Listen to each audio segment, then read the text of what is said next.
झांसी की रानी बन के रोटी मत बनाओ, ये तो बनाती है वो होता है ना, क्या बोलते हैं, दुपट्टा उसको बांध देती है कमर में, अब बाल खुला करके फिर बना रही है रोटी, जो बाल गिर गया रोटी में।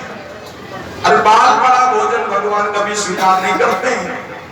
दूसरा, जब हवन कुंड पे बैठो, पूजा में बैठो, पूजा करते समय स्त्री के माथे पे पल्लू जरूर होना चाहिए, पूजा करते समय, ठाकुर जी की पूजा करते समय। अब तीसरा, अपने घर के किसी बड़ी बुजुर्ग को, किसी विद्वान को ढोक देते समय, किसी दूसरे को प्रणाम करते समय माथे पे पल्लू जरूर होना चाहिए। इसलिए जिस रोटी में बाल गिर जाए उस रोटी को हटा दो, उस रोटी को हटा दो, पूरी थाली को मत हटाओ गले।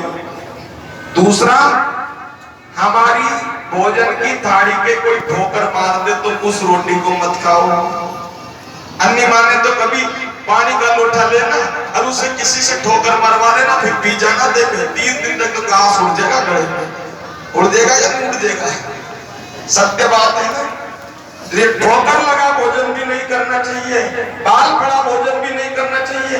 एक हमारी भोजन की थाली को कोई उलांग के चला जाए, उलांग के, इसलिए कथा सुन रहे हो तो एक बात ध्यान रखो, कहीं भोजन भंडारे में पंगत लग रही है और कोई रोटी खा रहा हो तो उसको उलांगना नहीं चाहिए, लाइन को, लाइन से निकलो। उलांगा हुआ भोजन कभी भी करने योग्य नहीं माना जाता, पाप लगता है उलांगने वाले को। और चौथा, पति पत्नी को एक थाली में बैठ के रोटी नहीं खानी चाहिए। आजकल गांव में तो नहीं खाती कोई भी, खैर खाती हो तो तुम जानो, तुम्हारी राय मिला, परंतु गांव में कम खाती है। शहरों में देखो, शहरों में आजकल वो चलते बफर सिस्टम, क्या चलते, पहले का नियम था, आज भी गांव में है नियम, बढ़िया पंगत लगती है, गांव के सब परोसते। और आजकल वो जैसे जानवरों को मिलाते ना, ठाण लगा देते, ठाण, और एक साथ ही मिला देते घास। ऐसे ही महाराज बफर सिस्टम में देखो आप, बड़े बड़े खानदान के लोग भी थाली लेके रोटी वाली के सामने दे दे, ला मेरे को दे, भीख मांगते डोलते मानो मानो। एक ही थाली में 10-10 लोग भोजन करते रहते हैं, पति पत्नी एक ही थाली में भोजन करते हैं। पितामह विष्णु कहते हैं वो भोजन भी अपवित्र माना जाता है, पवित्र नहीं माना जाता। अच्छा, बच्चों का नियम नहीं है, इसके बच्चे खा सकते हैं, बालक है वो, बच्चे भगवान के समान हैं। पति का झूठा पत्नी खा सकती है, पर पत्नी का झूठा पति नहीं खा सकता। अब आप कहेंगे ये कैसे, तो पत्नी को कहा गया है धर्म पत्नी। सुनना है बात ध्यान से, आदमी चाहे कितना भी भजन करे, कितना भी, चाहे वो चाहे या नहीं चाहे, अगर 10 माला फेरेगा तो 5 माला का भजन अपने आप पत्नी के खाते में जाएगा, अपने आप, चाहे दे चमकते। और पत्नी चाहे 10 माला फेरे, वो चाहेगी तो धर्म आदमी के खाते में जाएगा, और नहीं चाहेगी तो चवन्नी भी नहीं जाए आदमी के खाते में।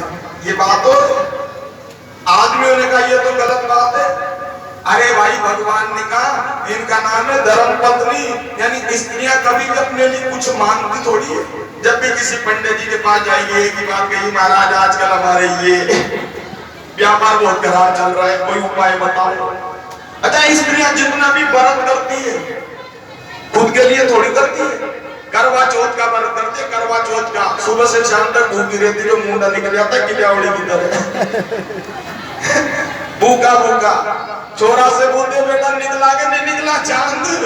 अच्छा, करवा चौथ का व्रत किसके लिए रहती है, किसके लिए, मेरे पति की उम्र लंबी हो, किसके लिए रहती है, पति के लिए, खुद के लिए नहीं। भाई दोज का व्रत रहती है बेचारी सुबह से शाम तक भूखी, किसके लिए, मेरे भाई का आनंद हो, भाई मेरा सुखी रहे। यानी स्त्री अपने लिए स्वयं के लिए ज्यादा नहीं मांगती, अपने पति का, परिवार का कल्याण हो, इसलिए तो स्त्रियों को धर्म पत्नी कहा गया है। आदमियों को नहीं कहा जाता धर्म पत्नी, आदमी को थोड़ी कहा जाता। इसलिए भागवत जी में लिखा है, भगवान कृष्ण कहते हैं, यत्र नारीस्तु पूज्यन्ते रमन्ते तत्र देवता। जिस घर में नारी का सम्मान होता है, देवता भी वहीं वास करते हैं।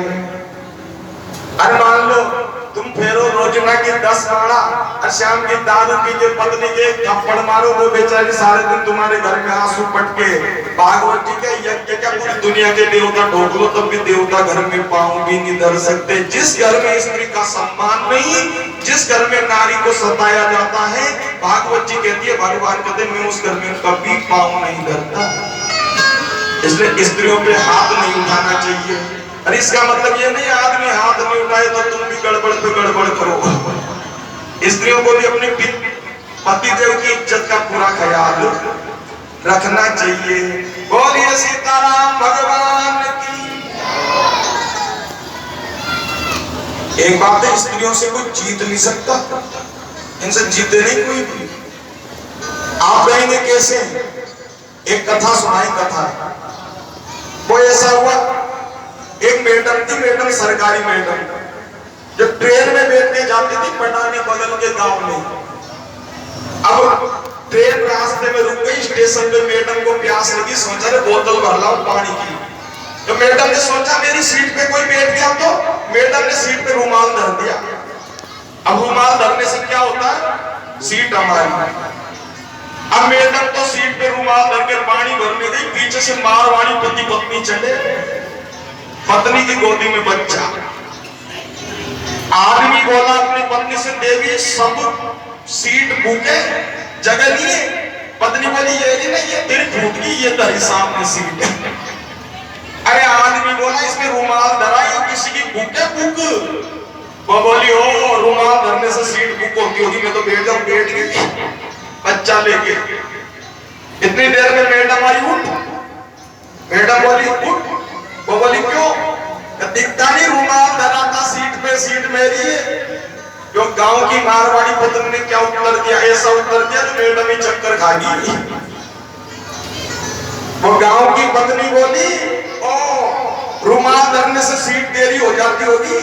अरे तू तो कल सीट पे से उठा के रुमाल मेरे धनी के माथे पे धर देगी, कह देगी धनी भी मेरा, चल निकल।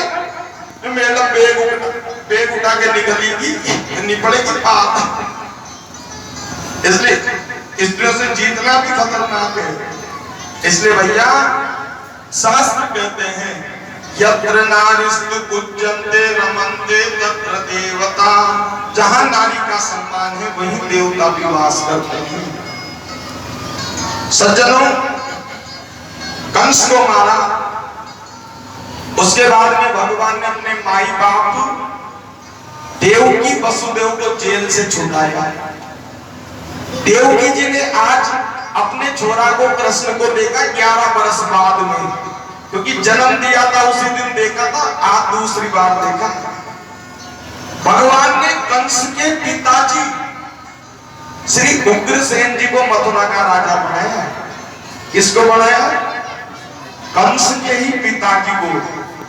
भगवान चाहते तो स्वयं राजा बन जाते, राजा बनने की सबके मन में आती है, तो भगवान ने कहा नहीं, हम राजा नहीं बनेंगे। श्री उग्रसेन जी को बनाया। और सज्जनों, भागवत जी में वर्णन है, भगवान ने जीवन में अपने पहली बार बाल कटवाए। बाल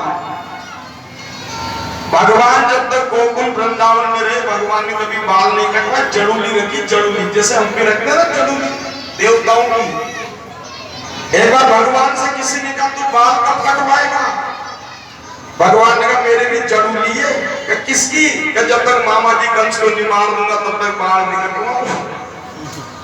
और कंस को मारने के बाद भगवान ने बाल कटवाए।